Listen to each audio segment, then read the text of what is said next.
this RV would lose value the minute we drove it off the lot. But we got a trade-in estimate recently, and we were shocked. The number they gave us was way lower than what we expected. And it made us ask, how does RV depreciation really work? And how much do you lose before you even realize it? We're going to break down how RV depreciation really works, what we paid versus what it's worth, and how you can avoid some of the mistakes people make. We'll also show you a simple tool that you can use to calculate your RV's value so you won't be blindsided later.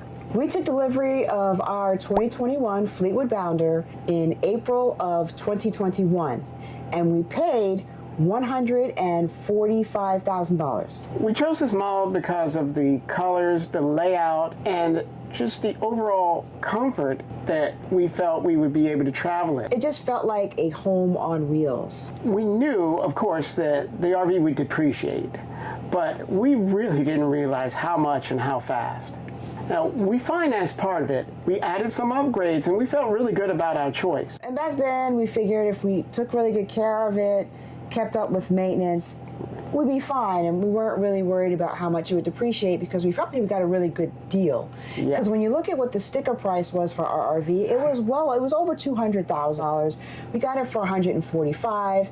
So we figured, some of the depreciation that would occur was already eaten up in the difference between what we paid for and what it actually cost. So we weren't really concerned about losing any money on this. So fast forward, we're 4 years into the future, and we're thinking about buying a diesel pusher to replace this. And we checked the current value of our RV on the with NADA, on RV Trader, and we were kind of surprised with the values that we were seeing as of late, especially with how the prices of new RVs, in particular new Bounders, have really skyrocketed.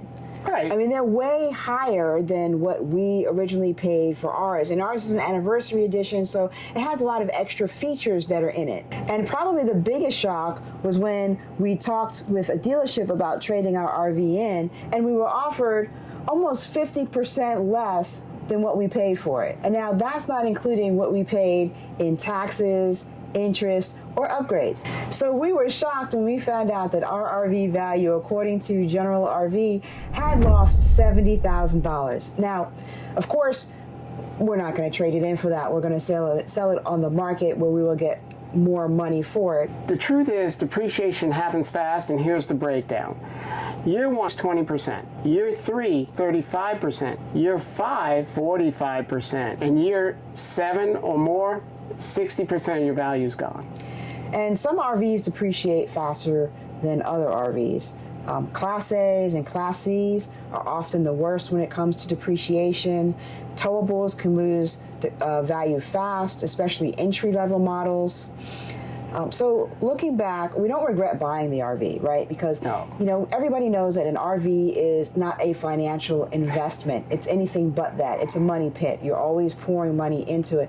But what it is a way to build memories. It's a way for us to travel. I don't like to fly. We can go and we can be out in the middle of nowhere and camp there and enjoy nature, or we can go to a resort and treat ourselves and just know that everything that we have is our own, which I really enjoy and appreciate. Right. Don't have to worry about hotel rooms and on the road where you're not sure how well they were kept up.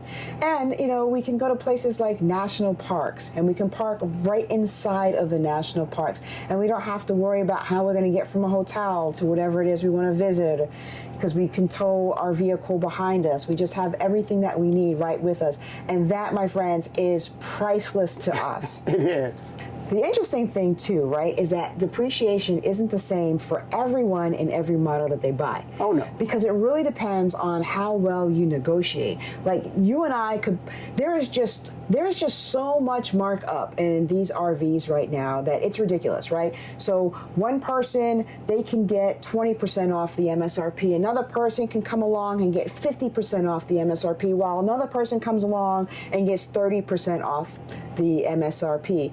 And the person who got maybe the 15% or the 20% off of MSRP is not going to fare as well as the person who got 50% off of that RV. Right. So when you're talking about depreciation and how to manage depreciation in your RV, you have to make sure that if you are going to buy a new RV, and I'm getting into the ways to kind of mitigate this whole RV depreciation, is that the first step is to negotiate a good deal, especially if you are buying a new RV, because there's just so much padding that's in there for you to work with the dealership. And if you can negotiate a really good price, like 40%, 50%, or sometimes even more, depending on what the economic atmosphere is like, then you are going to experience less depreciation on your RV. It's not always a good idea to buy new. Now, I'm not saying that you should never buy new. There are lots of reasons why people might want to buy a new RV versus buying a used RV. Some of those reasons are the warranty. You may not want to, for the first few years, be responsible for doing any repairs. You may not feel comfortable buying someone else's RV. You might feel that there might be hidden problems with that RV, and you feel that at least if you buy new, you can get it fixed by the manufacturer. Also, you may not feel comfortable with the way that someone has taken care of a used RV. Let's face it, not everybody's honest. Sometimes people make things up, and they might make up their service records. Of course, you're not going to make up the ones. It's harder to make up ones that if they took it to a dealership. But a lot of people do the work themselves. They change their own oil. They do their own generator maintenance. How they grease and lube and do all that kind of stuff. Not necessarily a bad thing, but you just don't have records. Correct, right? And so you just don't know how it was maintained, and you're trusting that other person to tell you the truth. And then you may want an RV with the latest features. You might want all the whiz and bangs and buttons and all that kind of stuff that can easily break down. I know I do. Yeah, he does. And that's yet another reason to buy new. And if you're planning to keep an RV for 10 years or more, then this whole depreciation thing doesn't really come into play as much, because you're going to have it for so long, and then after 10 years, they all just kind of, it slows down a bit. Right.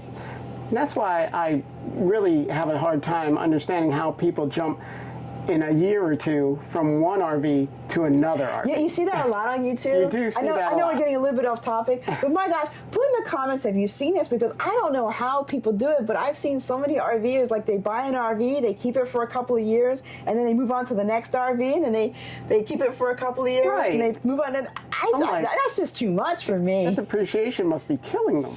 Well, not just that, but there's so many repairs that go into the first year in an RV. Okay, we got off topic a little bit here, John. So nothing wrong with buying new, but if you buy used, somebody else is going to take that depreciation hit for you. It's not going to be you taking it. Buy one that's at least 5 years old.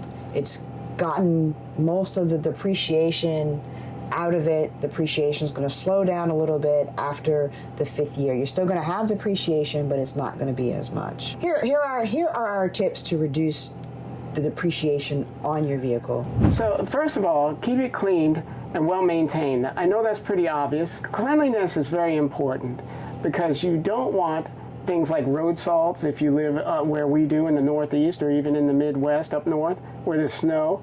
You don't want those road salts rusting away things. You don't want to keep dirt and debris on the outside to damage that paint. Also, you want to keep the roof clean, especially because you want to be aware of any trouble spots for leaks and things like that. And you want to wax it regularly.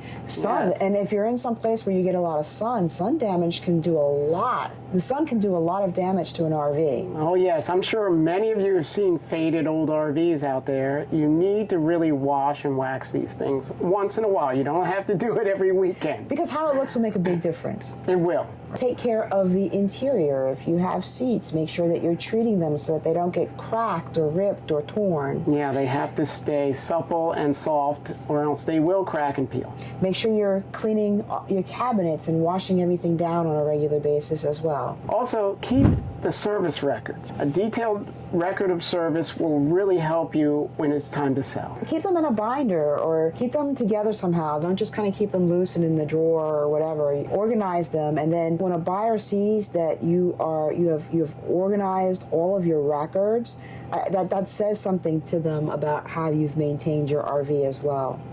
There are many disparities between different brands and types of RVs and how they depreciate.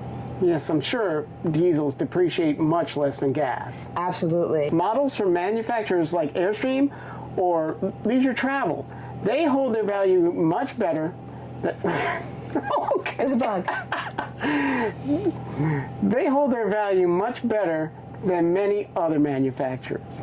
Yeah, and there are other brands too, like Oliver and Newmar, and like for example, like right now, you wouldn't want to buy not picking on any manufacturers, but you probably wouldn't want to buy a Grand Design fifth wheel at this point in time. There's just too much going on with the whole frame flex issue that, if I was looking to buy a used RV, I was looking to buy a used fifth wheel, I'm not going anywhere near a Grand Design just for fear of what might happen.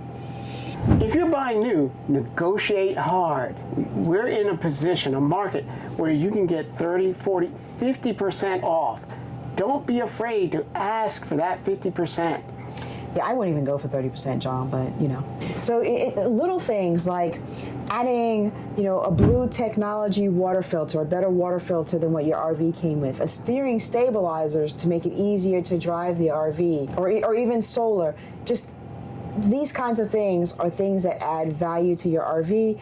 They make a buyer feel more comfortable with buying it, and they can make a difference in the resale value. Now, things that don't make a difference in the resale value is if you have a particular floor plan and you rip it up and you kind of change things around in it, then that has a potential to actually reduce what you can get for your RV, because a lot of times buyers are looking for a specific floor plan. Right. The floor plans can be really, really important to people, and when they come in and they see you have a 35K, for example, and it's nothing like what they were expecting, that could really have an impact on the amount of money that they're willing to offer you, because it might be something that you really like, but doesn't necessarily mean that everybody else is going to. And finally, sell it yourself if you can. Oh my gosh, yes, please. Now, selling. So one of the reasons, there are a couple different reasons why we decided to get a quote from the dealership. We kind of wanted to know where we were with that trade-in value, and just in case if it wasn't that far off from what we were expecting to get for it, it would have been easier than trying to sell it ourselves. John and I have very busy schedules, yep. And it would have been worth a small difference to say, okay, dealership, you take it and you sell it, versus us having to sell it and meet with people and show it to people. We have a friend who has a boat, and it was just a nightmare trying to sell that to people, setting up times to show it, having people no-show. So our time is worth some money, so that's why we did it. But you are always going to make more money if you list your RV yourself and you sell it yourself, and that's what we would recommend. And in order to do that, you have to know what the value is of your RV. And there are a number of different ways to tell what it is.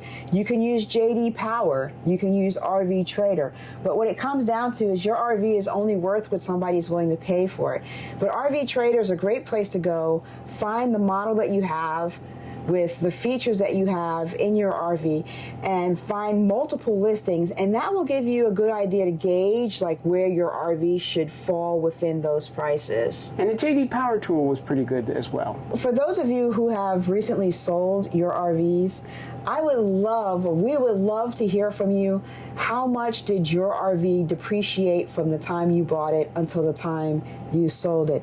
Go ahead and put it down in the comments below. Let's share as a community so that we can all learn more about RV depreciation. And if you're interested in seeing like what is a better way of travel, RV, car, plane, check out this video right here. Right over here.